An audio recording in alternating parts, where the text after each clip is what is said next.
What is an idiom? They appear in every language, and English has thousands of them. They're often confusing because the meaning of the words as a whole group often have very little or nothing to do with those words if you just look at them one by one.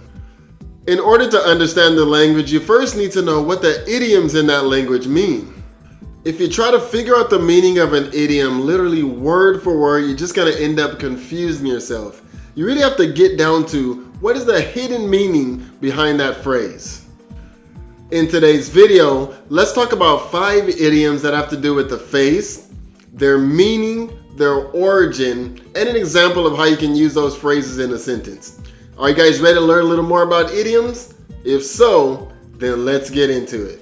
The first idiom that we're going to talk about today is cut off your nose to spite your face.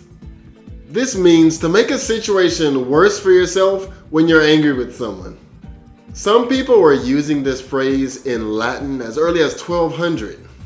There may have been a story about cutting off part of a long, ugly nose only to end up disfiguring the entire face.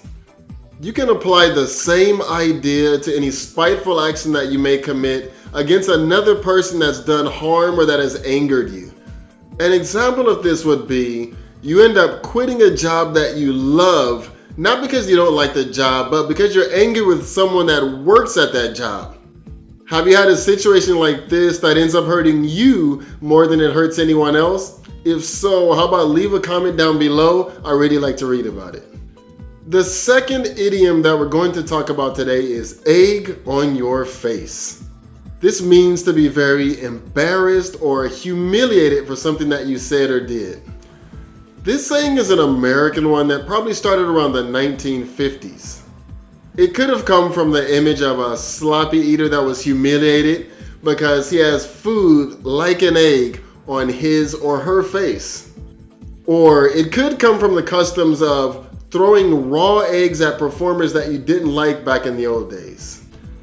Just picture yourself standing on a stage in front of an angry crowd with egg on your face. That would have to be an embarrassing feeling. An example of this is when I found out that I had scored a basket for the other team, I had egg on my face. And that's going to take us into the third idiom for today, which is face the music. This just means to take the consequences of your actions. This is also another American saying that was common in the 1800s. There are 2 theories of its origin. One is that it could have come from the world of theater. Sometimes an audience didn't like a show. It would take a lot of courage for that performer to stand on the stage and face the audience and also the music that was in the orchestra pit. The other theory is that it could have come from the military world. If a soldier was to do something dishonorable, he would be dismissed from the army while the band played him off. Similar expressions are pay the piper and take your medicine, but that's going to be another story for another day.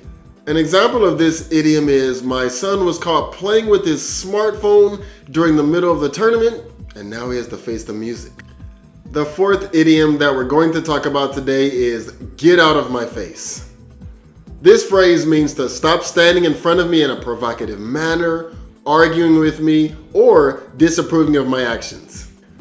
This recent phrase is a vivid African American expression that literally means just what it says.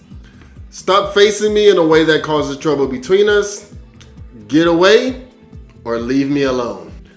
It is usually said with the understanding that if the other person doesn't stop talking and move away from you fast, there's probably going to be trouble for that other person. An example of this would be, I'm busy right now, get out of my face. Number 5, let's talk about the idiom, keep a straight face. This is also a more recent idiom. When you laugh, your face wrinkles, your mouth opens wide, your eyebrows start to rise, and your facial muscles start to twist and turn. Your face is basically anything but straight. When you see your father's new haircut, try to keep a straight face. Is an example of how you could use this phrase in a sentence. Okay guys, have you heard any of these phrases or would you be comfortable using any of these on your own? Also, Did you get any good benefit out of this video? If so, how about share it with someone else that you think it would help? And if you're interested in learning any more about idioms, how about check out this video that's popping up right now. Thank you guys so much for watching. I look forward to seeing you in the next video. See you.